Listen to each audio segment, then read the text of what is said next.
Before stepping foot on an NBA court, Victor Wembanyama is already being compared to Kareem Abdul-Jabbar, Kevin Durant or, as LeBron James quipped, an alien.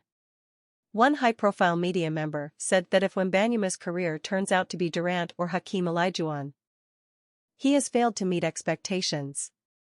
Not much pressure for a 19-year-old kid, right?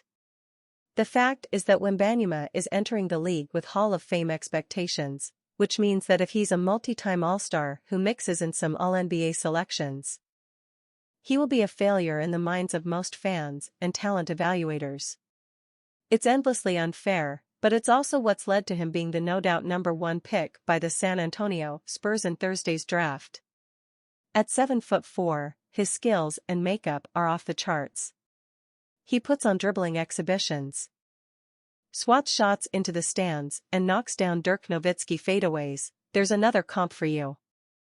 Then Wembanyama goes and does something that we've never seen before, only adding to his legend.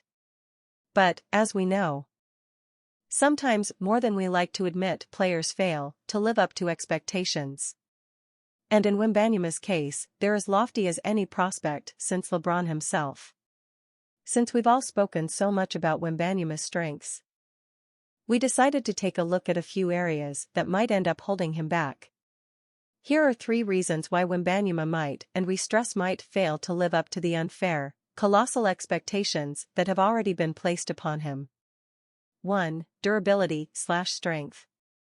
The major selling point for Wembanyama is that we've never seen a player at his height move the way that he does. Well, that could also be a negative. Nobody ever wants to bring up injuries, they're horrible, and we all hope Wembanyama has a full, healthy career, but the concerns are obvious with his 7'4" frame running the floor like a gazelle and leaping like an impala.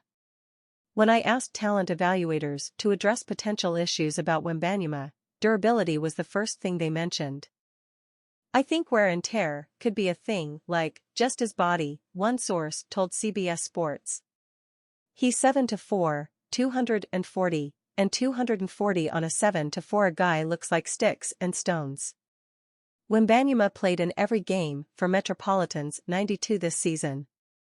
But in the French domestic schedule, teams typically play once per week, sometimes twice. In the NBA, that's going to be bumped up to 3 or 4 games per week, occasionally 5 games in 7 nights. Load management is surely in Wembanyama's future, which could affect his overall impact.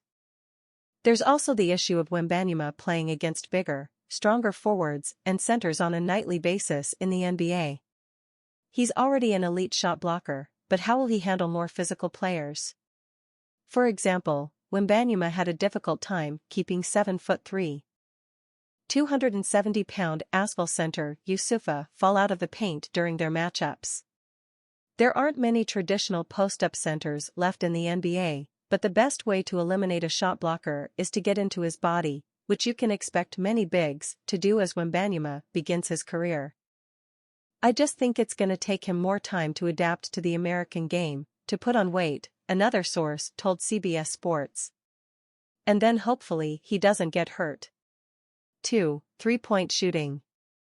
Let's be clear, Wembanyama can be an All-NBA player without ever making a single 3-pointer. But what takes him to the next level offensively is his ability to knock down threes, both off the dribble and off the catch, at 7'4". We've all seen the one-legged 3-pointers and step-backs with defenders draped all over him.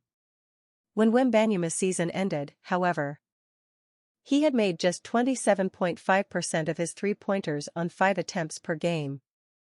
The season prior, he shot 26% in 16 pro games with Asvel.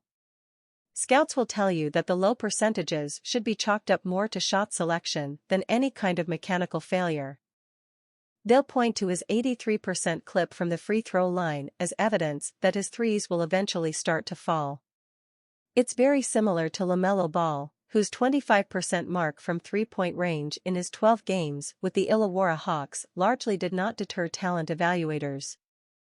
And now he has developed into a 38% 3-point shooter on high volume in 3 NBA seasons. But the fact remains, Wembanyama has not made his threes consistently, and if he shoots 28% in the NBA, that's going to ultimately lower his astronomically high ceiling. Last season, Cade Cunningham was the only NBA player to shoot less than 29% from three-point range on at least 5 attempts per contest, and he only played in 12 games. Again, Wembanyama doesn't need to make threes to have a successful NBA career.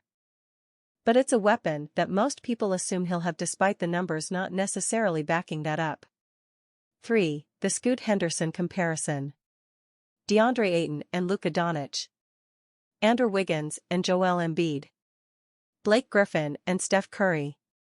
Andrew Bogut and Chris Paul.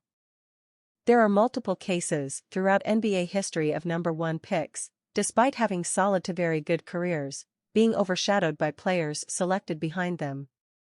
With Henderson, a potentially franchise-altering guard, being selected at number 2 or number 3.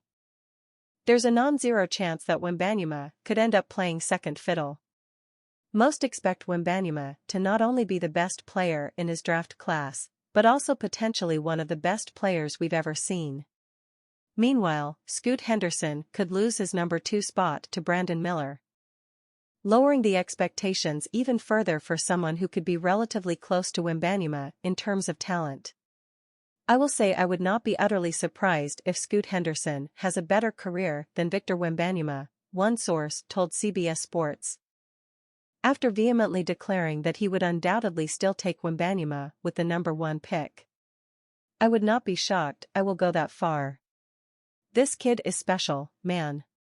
So, if Henderson becomes an all-NBA guard while Wembanyama struggles relative to expectations, he could be considered a disappointment through no fault of his own. But that's the downside of being such a tremendous prospect. Everything Wembanyama does will be under a microscope, and he'll constantly be compared not only to the players drafted after him, but also to the fictionalized version of him fans have conjured in their heads.